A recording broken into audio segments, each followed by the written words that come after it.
Apple has just filed a lawsuit against OpenAI, and it accuses the ChatGPT maker of stealing some of its most closely guarded trade secrets.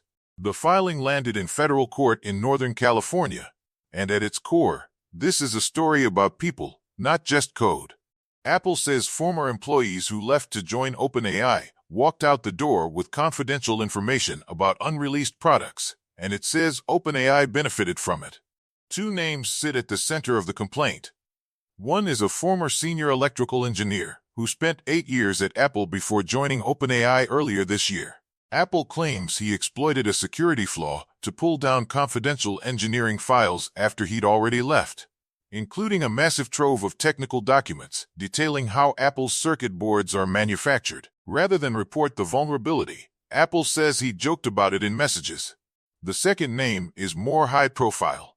He led product design for iPhone and Apple Watch before departing for a design studio founded by Apple's former design chief, which OpenAI later acquired for billions as it builds out its own hardware division. Apple alleges he used inside knowledge to press job candidates for details during interviews, even asking one about an unannounced Apple project using its internal code name.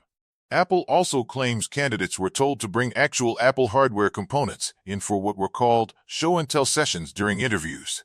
If you're enjoying stories like this one, hit subscribe so you don't miss the next big tech showdown, and give this video a like. It genuinely helps.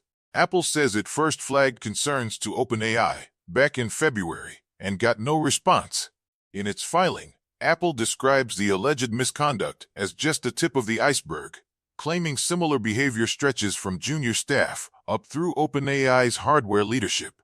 The company is also accused of misleading a longtime Apple manufacturing partner into carrying out one of Apple's proprietary techniques and probing a battery supplier with insider terminology. Apple says more than 400 of its former employees are now working at OpenAI. The lawsuit seeks damages and a court order to stop the alleged conduct, and it lands right as OpenAI races to bring its first consumer hardware device to market. Thanks for watching, and I'll see you in the next one.